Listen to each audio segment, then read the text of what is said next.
अस्सलाम वालेकुम फ्रेंड्स। आप मेरे चैनल पर पहली बार आए हैं तो प्लीज़ मेरे चैनल को ज़्यादा से ज़्यादा सब्सक्राइब कीजिए, शेयर और लाइक और कमेंट कीजिए। प्लीज़ मुझे सपोर्ट कीजिए। एक बार एक बूढ़ा और उसकी पत्नी अपनी बेटी वासिलीसा के साथ रहते थे। एक बार वह बुढ़िया बहुत बीमार पड़ी तो एक दिन उसने अपनी बेटी को बुलाया और उससे कहा, बेटी, मैं बहुत ही जल्दी मरने वाली हूँ, इसलिए जो मैं कहती हूँ तू उसको ध्यान से सुन। इसके बाद उसने अपनी चादर के नीचे से एक छोटी सी गुड़िया निकाली और उसे वासिलीसा को देते हुए कहा, देख, तू इस गुड़िया को रख और इसकी बहुत अच्छी तरह से देखभाल करना और किसी को इसके बारे में बताना नहीं। जब तुझे किसी चीज़ की ज़रूरत पड़े तो इस गुड़िया को कुछ खाना देना और उससे सलाह मांगना। ये तुझे बताएगी कि तुझे क्या करना है। इसके बाद माँ ने अपनी बेटी को प्यार से चूमा और आंखें बंद कर ली। उसने अपनी आखिरी सांस ले ली थी। काफी समय तक तो बूढ़े ने अपनी पत्नी का दुख मनाया, पर फिर दूसरी शादी कर ली। उसकी दूसरी पत्नी एक विधवा थी और उसकी अपनी 2 बेटियां थीं। उसकी दोनों बेटियां बहुत ही बुरी थीं। उनको खुश करना बहुत मुश्किल काम था। वासिलीसा इतनी सुंदर थी कि उसकी दोनों सौतेली बहनें उससे बहुत जलती थीं। वे उनकी माँ तीनों उसको हमेशा ही सताती रहती थी। वो उससे सुबह से शाम तक काम कराती रहती, फिर भी उसको डांटती रहती थी। वह हमेशा चाहती थी कि हवा से उसका चेहरा खराब हो जाए या फिर धूप से में सख्त हो जाए या फिर बारिश में काला पड़ जाए, पर फिर भी वासिलीसा उन सब के ये ताने चुपचाप सहती रहती और अपना सारा काम समय पर पूरा कर लेती। उसकी सौतेली बहनें क्योंकि कोई काम नहीं करती थी, वह बहुत मोटी और बदसूरत होती जा रही थी, जबकि वह दिन ब दिन ही नहीं बल्कि हर घंटे सुंदर और सुंदर होती जा रही थी। उसकी गुड़िया उसकी जब तक बहुत सहायता करती। रोज सुबह वासिलीसा गाय का दूध दूहती और उस गुड़िया को देती और कहती, छोटी गुड़िया, सुन मेरी प्यारी, मैं अपनी सारी मुश्किलें तुझे सुनाती हूँ। और रात को जब सो जाते हैं तो वह अपना दरवाज़ा बंद कर लेती और गुड़िया को अपनी बाहों में झुलाती। वह उसको अपने खाने में से बचा हुआ खाना खिलाती, फिर गाती, छोटी गुड़िया, सुन मेरी प्यारी, मैं अपनी सारी मुश्किलें तुझे सुनाती हूँ। फिर वह उस गुड़िया से कहती कि वह कितनी दुखी थी, कैसे उसकी सौतेली माँ और उसकी सौतेली बहनें उसको हमेशा डांटती रहती। वह गुड़िया पहले तो खाती पीती, फिर उसको तसल्ली देती, उसका रोज का काम भी करा देती। जब वासिलीसा छाया में बैठकर अपने बालों में फूल गूंथती तो वह गुड़िया उसकी फूलों की क्यारियाँ साफ कर देती, उसकी रसोई घर में आग जला देती, उसके घर के फर्श झाड़ बुहार देती, उसका नाश्ता बना देती। वह भी सब पलक झपते ही। यही नहीं बल्कि वह गुड़िया उसको कुछ ऐसी पत्तियां भी देती जिनको लगाने से उसकी स्किन सूरज की धूप और हवा बारिश से बची रहे। इससे वह और ज्यादा सुंदर होती जा रही थी। एक दिन पतझड़ के मौसम में वासिलीसा का पिता बाजार गया और उसको वहाँ कई दिन तक रहना था। उस रात जब अंधेरा हो गया तो बहुत जोर की बारिश पड़ने लगी। बारिश की बूंदें खिड़कियों पर जोर जोर से पड़ रही थी। हवा भी बहुत तेज चल रही थी। वह हवा गुफाओं में जाकर बहुत तेज आवाज कर रही थी। सौतेली माँ ने तीनों लड़कियों को एक एक काम सौंपा। सबसे बड़ी वाली लड़की को उसने कढ़ाई का काम दिया, दूसरी बेटी को उसने मौजा बुनने का काम दिया और वासिलीसा को उसने सूत काटने का काम दिया। जब वह तीनों लड़कियां बैठी बैठी अपना काम कर रही थी, वहाँ उनकी माँ ने कोने में केवल एक बिर्च के पेड़ की शाखा जलती छोड़ दी और सोने चली गई। कुछ देर तक तो वह शाख जलती रही, फिर अचानक बुझ गई। दोनों सौतेली बहनें चिल्लाई, अब हम क्या करें, चारों तरफ तो अंधेरा ही अंधेरा है और हमको अपना काम खत्म करना है। किसी को तो रोशनी लानी ही पड़ेगी।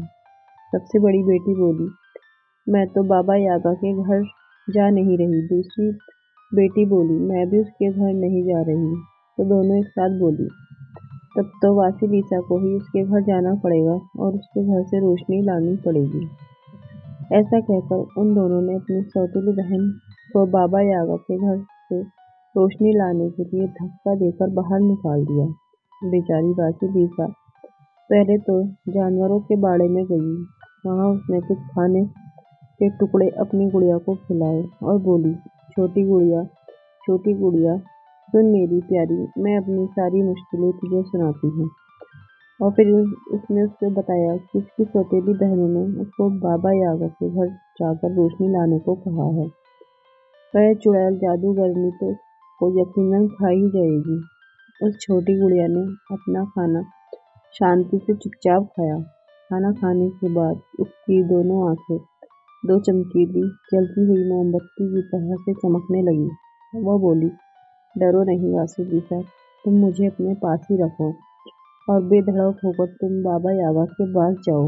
बाबा यागा तुमको कोई नुकसान नहीं पहुंचा सकती। वासिलिसा ने गुड़िया को अपनी जेब में रखा और अंधेरे जंगल की तरफ चल दी। वहां उसके चारों तरफ के पेड़ ऊंचे ऊंचे खड़े हो गए। अब आसमान में ना तो चांद और ना ही तारे दिखाई दे रहे थे। अचानक पता नहीं कहां से एक घुड़सवार वहां से गुजरा। उस घुड़सवार का मुंह बिल्कुल सफेद था, उसकी शॉल भी सफेद थी, उसका घोड़ा भी सफेद, उसकी लगाम भी सफेद थी, जो अंधेरे जंगल में उजली उजली चमक रही थी। जैसे ही वहां से वह गुजरा तो सुबह की रोशनी पेड़ों से छन छन कर आने लगी और वासिलिसा उस रोशनी में चलती गई।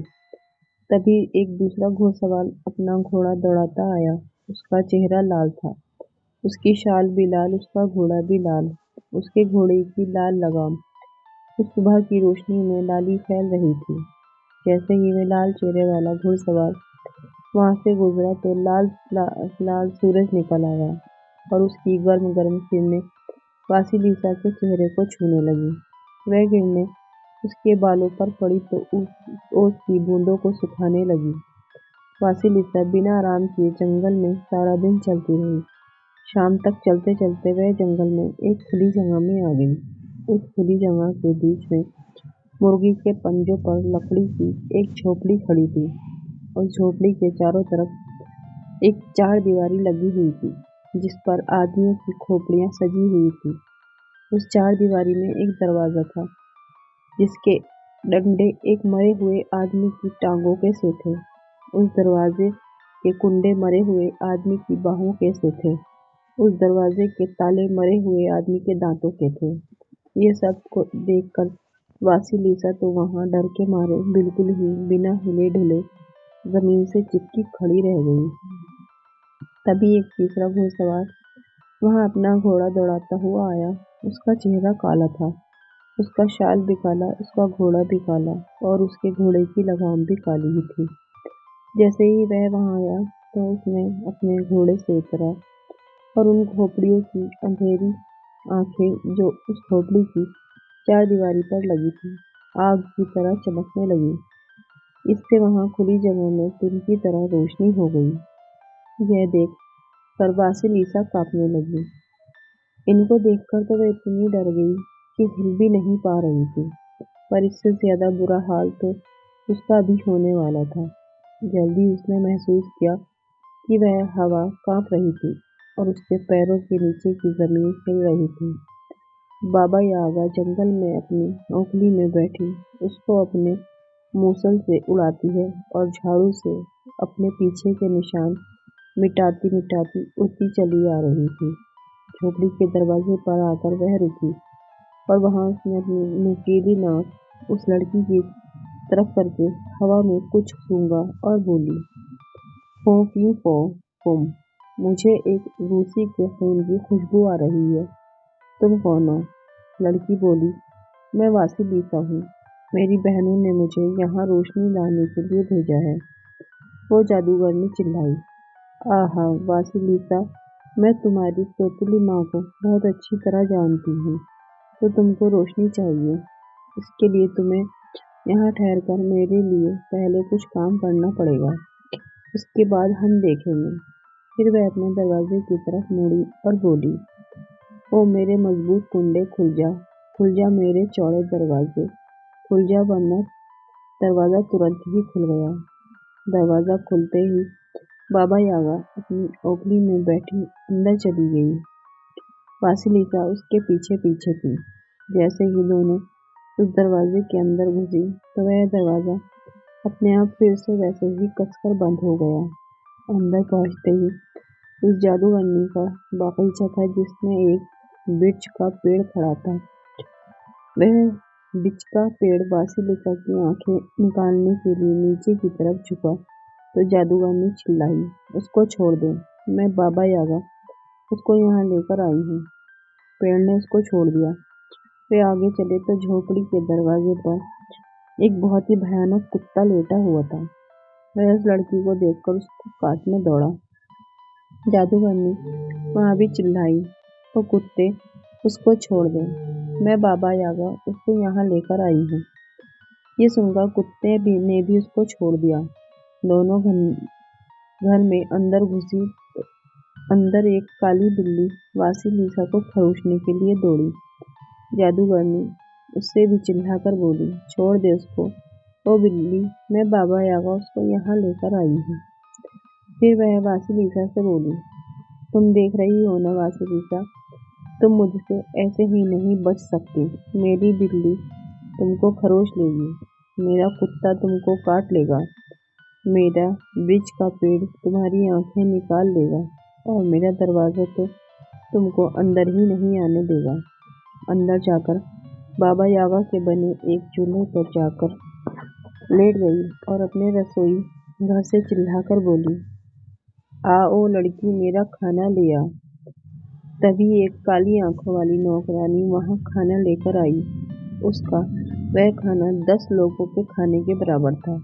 एक बाल्टी भरकर मांस था, 10 लोटे भरकर दूध था, एक भुना हुआ मुर्गा था, 20 मुर्गे और एक 40 बत्तखें थी, 2 बैल के मांस की पाई थी और चीज थी, साइडर और घर की बनी शराब थी, एक बियर थी और बाल्टी ग्लास थी। बाबा यागा ने वह सब खाना बड़े लालची ढंग से खाया और वासिलिसा के खाने के लिए केवल हड्डियां ही बची। खाना खाकर जादूगरनी सोने चल दी। चलते चलते वह वासिलिसा से बोली, देखो, ये अनाज का थैला ले जाओ और इसमें से अनाज के दाने बीन लो। इसके भूसे में अनाज का कोई दाना नहीं रहना चाहिए। जब तक मैं सोकर उठती हूँ तब तक तुम इस काम को खत्म कर लो, नहीं तो मैं तुमको खा जाऊंगी। कहकर उसने अपनी आंखें बंद कर ली और खर्राटे मारने लगी। उसके खर्राटों की आवाज से आसपास की सब लकड़ियां भी हिलने लगी। बेचारी वासिलिसा ने डबल रोटी का एक टुकड़ा उठाकर गुड़िया के सामने रखा और उसकी सलाह मांगी। गुड़िया ने चुपचाप वह डबल रोटी का टुकड़ा खाया और बोली, तुम डरो मत, तुम अपनी प्रार्थना कहो और सोने जाओ। सुबह शाम से ज्यादा अक्लमंद होती है। वासिलिसा यह कहकर सोने चली गई। जैसे ही वह लड़की सो गई, उस छोटी गुड़िया ने अपनी साफ आवाज में पुकारा, कबूतरों, चिड़ियों, काइट, आज की रात तुम्हारे लिए बहुत काम है। ओ मेरी पंखों वाली दोस्तों, तुम्हारे काम पर सुंदर वासिलिसा की जिंदगी निर्भर है। गुड़िया की पुकार सुनकर बहुत सारी चिड़ियां झुंड में उड़ती हुई वहां आ गई। इतनी सारी चिड़ियों कि उन्हें आंखें भी नहीं देख सकती थी और उन्हें ज़बान भी नहीं गिन सकती थी। उन सब ने उस भूसे में से अनाज के सारे दाने बीन लिए। फिर उन्होंने उन दानों को थैले में भर दिया और उस भूसे को डिब्बे में डाल दिया। इस तरह उन्होंने रात खत्म होने से पहले पहले सारा काम खत्म कर दिया। जैसे ही वह चिड़िया अपना काम खत्म करके जा चुकी तो एक बार फिर से वह सफेद घोड़े वाला घुड़सवार आकर गुजर गया और एक नई सुबह हो गई। जब बाबा यागा सुबह सोकर उठी तो उसको तो विश्वास ही नहीं हुआ कि उसका सारा काम खत्म हो चुका था। बाबा यागा फिर बोली, देखो मैं बाहर जा रही हूँ, तुम वह सफेद लोबिया और पोषक के बीजों का थैला उठा लो और उनको अलग अलग कर लो। अगर ये काम मेरे लौटने तक नहीं हुआ तो मैं तुमको अपने शाम के खाने में भूनकर खा जाऊंगी। यह कहकर उसने दरवाजा खोला और जोर से सीटी बजाई।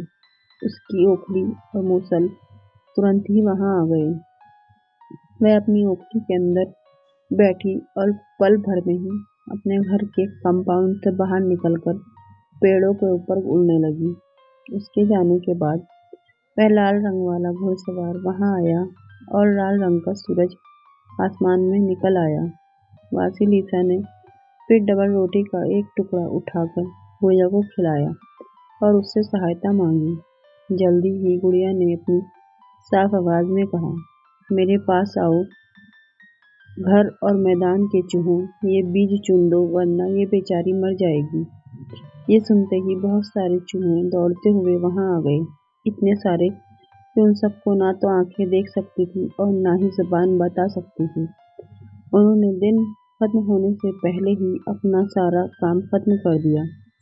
जब वे अपना काम खत्म कर रहे थे तभी काले रंग का एक घुड़सवार वहां से गुजरा और रात होने लगी। चारदीवारी पर लगी हुई खोपड़ियों की आंखें आग की तरह जगमगाने लगी। पेड़ सनसनाकर हिलने लगे और उनकी पत्तियां हिलने लगी। बाबा यागा वापस आ रही थी। उसने पूछा, क्या तुमने वह सब कर लिया जो मैं तुमसे कहकर गई थी? जी दादी माँ, सब कर लिया। उसका सारा काम खत्म देखकर बाबा यागा तो बहुत गुस्सा हो गई, क्योंकि उसकी तो उसको बिल्कुल भी आशा नहीं थी, पर वह कुछ कर भी नहीं सकती थी क्योंकि उसका सारा काम तो खत्म हो गया था। वह बोली, ठीक है, तुम जाकर सो जाओ, अब मैं खाना खाऊंगी। वासिलिसा अंगीठी के पीछे फटे कपड़ों पर लेट गई और वहां लेटी तो बाबा यागा और काली आंखों वाली नौकरानी की बातें सुनती रही। बाबा यागा उससे कह रही थी, अंगीठी जलाओ और उसको खूब गर्म करके खूब लाल कर लो। जब मैं सोकर उठूंगी तो उस लड़की को अपनी अंगीठी में भूनूंगी।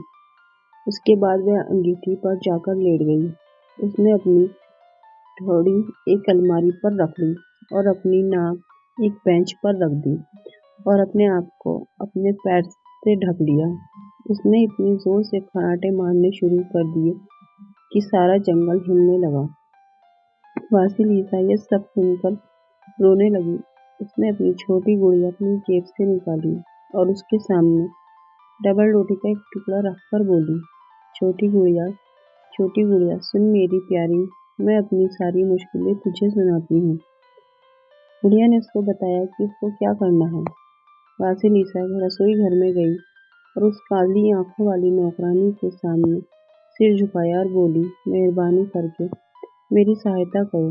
जब तुम अंगीठी जलाओ तो लकड़ी पर थोड़ा सा पानी डाल देना ताकि वह कम कम जले। इस काम के लिए तुम मेरा ये सिर का स्कार्फ ले लो। नौकरानी बोली, ठीक है वासिलिसा, मैं तुम्हारी सहायता जरूर करूंगी। आज से पहले मुझे किसी ने भी कोई भेंट नहीं दी है। मैं जाकर उस जादूगरनी के पैर सहलाती हूँ ताकि वह और देर तक सोए। इतनी देर में तुम यहाँ से जितनी जल्दी हो सके भाग जाना। वासिलिसा ने पूछा, पर क्या वे तीनों घुड़सवार मुझे पकड़कर यहाँ वापस नहीं ले आएंगे? नौकरानी बोली, ओह नहीं, देखो न, वह जो सफेद रंग का घुड़सवार है वह सुबह है और जो लाल रंग का घुड़सवार है वह उगता हुआ सूरज है और जो काले रंग का घुड़सवार है वह रात है। वह तुमको कोई नुकसान नहीं पहुंचाएगा। इस बात से संतुष्ट होकर वासिलिसा झोपड़ी से भाग ली। वह बड़ी काली बिल्ली उसके ऊपर तुरंत ही कूदी। वह उसके चेहरे को खरोच दी थी कि तभी उसने उस बिल्ली की एक तरफ एक पाई फेंक दी। बिल्ली पाई खाने में लग गई और वासिलिसा सीढ़ियाँ उतरने लगी। नीचे उतरी तो बाबा यागा का कुत्ता बाहर निकला। वह उसे खा जाता अगर वह उसको हड्डी न फेंक देती तो। अब वह घर से बाहर जाने वाले रास्ते पर भाग रही थी कि वृक्ष के पेड़ ने अपनी शाखाओं से उसके चेहरे को मारने की कोशिश की, परंतु उसने अपने बालों के एक रिबन से बांध दिया और पेड़ ने उसको बाहर जाने दिया। घर के बाहर जाने वाला दरवाजा बार-बार खुलता और बंद हो रहा था। उसने उसको कब्जे में सुबह की थोड़ी सी ओस लगा दी। दरवाजा खुल गया और वह उसके बाहर निकल गई। फिर उसको अपनी बहनों के लिए रोशनी की याद आई, तो उसने चारदीवारी पर से एक खोपड़ी उठाई, उसको एक डंडे पर लगाया और अपने घर की तरफ भाग ली। उस खोपड़ी की आंखों से निकलती हुई चमकती हुई रोशनी उसको उसके घर का रास्ता दिखा रही थी। इस बीच बाबा यागा जाग गई। उसने देखा कि लड़की तो भाग गई। वह अपनी काली आंखों वाली नौकरानी पर चिल्लाई, तुमने उसको जाने ही क्यों दिया? नौकरानी बोली, क्योंकि उसने मुझे अपना स्कार्फ दिया। मैंने तुम्हारी इतने दिनों सेवा की, पर तुमने मुझे सिवाय बुरा भला कहने के और कुछ नहीं दिया। फिर वह अपनी बड़ी काली बिल्ली की तरफ घूमी और उस पर चिल्लाई, तुमने उसको क्यों जाने दिया? बिल्ली बोली, उसने मुझे पाई दी। मैं तुम्हारी इतने साल से सेवा करती रही, पर तुमने तो मुझे कभी डबल रोटी के ऊपर का टुकड़ा तक नहीं दिया। तब वह जादूगरनी गुस्से में भरकर घर के बाहर भागी और अपने कुत्ते से बोली, और तुम बताओ कि तुमने उसको क्यों जाने दिया? क्योंकि उसने मुझे हड्डी दी। मैंने तुम्हारी इतने साल सेवा की, पर तुमने तो मुझे खाने के लिए हड्डी का क्या कभी छोटा सा टुकड़ा भी नहीं दिया। ये सुनकर जादूगरनी और बाहर की तरफ भागी और वृक्ष के पेड़ से बोली, और वृक्ष के पेड़, क्या तुमने अपनी शाखाएं उसके चेहरे पर नहीं मारी? वृक्ष का पेड़ बोला, नहीं, मैंने उसको जाने दिया, क्योंकि उसने अपने बालों में से रिबन निकालकर उससे मेरी शाखाएं बांध दी थी। मैं यहाँ 10 साल से खड़ा हूँ, परंतु तुमने तो मेरी शाखाओं में कभी एक धागा भी नहीं बांधा। अब तो बाबा यागा का गुस्सा बहुत ऊपर चढ़ गया। वह भागी भागी दरवाजे पर गई, उस पर चिल्लाकर बोली, दरवाजे दरवाजे, क्या तुमने उसको रोका नहीं? दरवाजा बोला, नहीं, मैंने उसको नहीं रोका। मैंने उसको जाने दिया, क्योंकि उसने मेरे कब्जों में ओस लगाई थी। मैंने तुम्हारी इतने साल सेवा की है, पर तुमने तो उन पर कभी पानी भी नहीं छिड़का। बाबा यागा गुस्से में भरकर उड़ चली। उसने अपने कुत्ते और बिल्ली को पीटा, नौकरानी को कोड़े मारे, वृक्ष के पेड़ को काटा और दरवाजे को तोड़ा। पर ये सब करते करते वह इतना थक गई कि उस पर लड़की के बारे में बिल्कुल ही भूल गई। इस बीच वासिलिसा उस खोपड़ी की रोशनी में अपने घर भाग आई। अगले दिन सुबह सवेरे वह अपने घर पहुंची तो वहां जाकर उसने देखा कि वहां तो तभी भी कोई रोशनी नहीं थी। उसकी सौतेली माँ और बहनें उसको दरवाजे पर मिल गई। वो तीनों उसके ऊपर एक साथ चिल्लाई, अरे तू तो किसी काम की नहीं, कहाँ रह गई थी तू? और वह खोपड़ी उसके हाथ से छीनते हुए वह उसको अंदर घर के ले गई।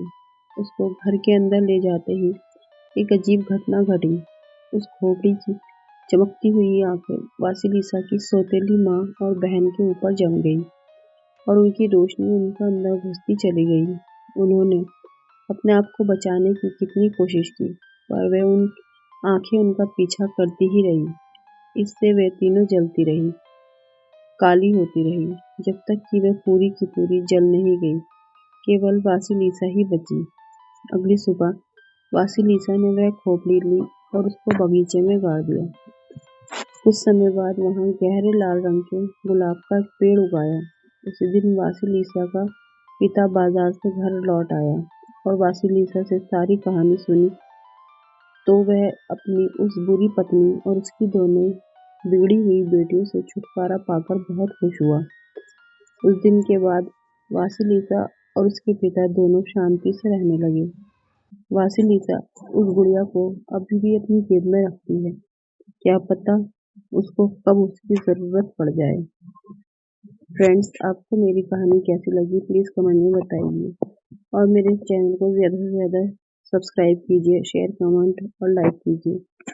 मेरी कहानी शुरू से आखिर तक सुनने के लिए आपका बहुत बहुत शुक्रिया। अल्लाह हाफिज़।